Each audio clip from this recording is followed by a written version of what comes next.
Hi, this is Murray Elaine from Ease Meditation Online, and today I'd like to talk to you about meditation and the environment. So we've discussed how important it is to establish your intention before you begin your journey into meditation.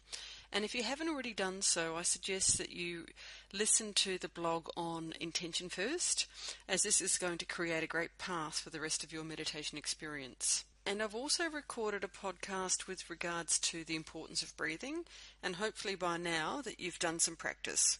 So if you haven't, I suggest that you stop and you listen to the other two first, and then we can continue on with the environment. So today we're going to look at, your meditative environment, and hopefully this will give you a better understanding of how to get started.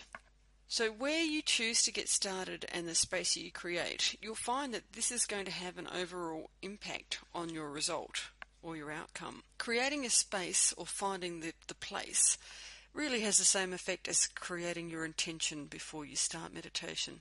And after a while, once you have created this beautiful space that's unique to your meditative experience, you'll find that your mind will quickly enter into this state as you've created a habit or a routine. So of course there's no hard and fast rules here. It comes down to personal preference and experience. A meditator with lots of years of experience can meditate anytime, anywhere, even near a railway line or an airport. So let's begin our discussion with creating a space in your home. So in a perfect world, having a spare room, which could be used exclusively for meditation, would be the optimum outcome. So if you are lucky enough to have a spare room, I suggest that you create a symbolic altar, and you can place some beautiful crystals there, candle, some scented oils, a small vase with some flowers would be lovely, even a little Buddha or something that's symbolic to you. That's all going to add to the meditative experience. If you've got a special picture that you'd like to place there, whatever works. There's no hard and fast rules, as I've said previously. So it's important that you have comfort, because we want to restrict or reduce as many distractions as we possibly can. So if you need a chair, one that's going to support your back, or if you're able to get down onto the ground, you can get some fantastic meditation cushions, specific. But once again, comfort is the ideal outcome we're looking for here, because we do not want any distractions. Also, a room that's going to create some sort of barrier from any external noises would be ideal, especially in the early days. So your ability to play some meditative music will also be useful, because that's going to help you to engage, and also having that lovely scent, because after a while, as soon as you smell that room or that space and you have your seat, you're actually going to get into that state a lot quicker. And I'm speaking from experience here, because that certainly helped me. We've discussed the beautiful room if you've got this. If you don't have it, that's okay. We've got option 2, which is creating a space in a room that's specific for this task. So maybe if you've got a spare corner that you can convert, where you can have your meditation chair or cushion, and also a little table with your sacred bits and pieces. Whatever works. But I suggest if you haven't got a room and you're using a corner in a room, preferably away from electrical devices such as computer or TV. It's not a hard and fast rule, it's just a preference. And if you're seriously committed to starting, you will find a space. I've seen some blogs that suggest no headphones. However, from my own personal experience, I've enjoyed meditations listening to music in my courtyard. So once again, whatever works for you, as one fit does not suit everybody. So there's another environment that you can consider. It's the outdoor meditation. It's probably not the most ideal scenario for daily meditation unless you live across the road from the beach. However, I'm not saying to dismiss this idea. It's fantastic if you can use this to vary your meditative experience. There's something so beautiful about being at the beach at sunrise or sunset, and being able to tune into the waves that are crashing or even lapping against the shore, hearing birds chirping, another wonderful way to focus on meditation. A personal favourite of mine is beneath a tree. I have this affinity with beautiful large trees, and I love the energy that's exchanged between us both.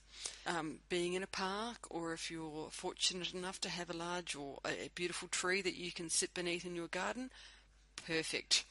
You can take a blanket or some crystals with you, whatever you feel comfortable with. So we've looked at our meditation in your home, possibly in a room or in a corner. We've discussed outdoor meditation. So none of these options are available to you. Consider joining a group meditation. And this is how I personally began my journey into meditation many years ago. I joined a group, and I was lucky enough to have this beautiful mentor, Molly, who guided us through the whole process. And the other benefit of doing a group meditation is that you can ask questions, and surprisingly, the person sitting next to you was wanting to ask that question as well. So it really is a great place to get started. Now, my belief is, a group meditation once a week is better than no meditation at all. Ideally, we would be aiming for at least a 10 to 15 minute meditation every day. However, like I said, once a week in a group is better than no meditation. So what you could also do is do a quick Google and search for a group in your area, or possibly seek out your nearest ashram, because they often have free meditation, especially for beginners in the early days. So something to be mindful of.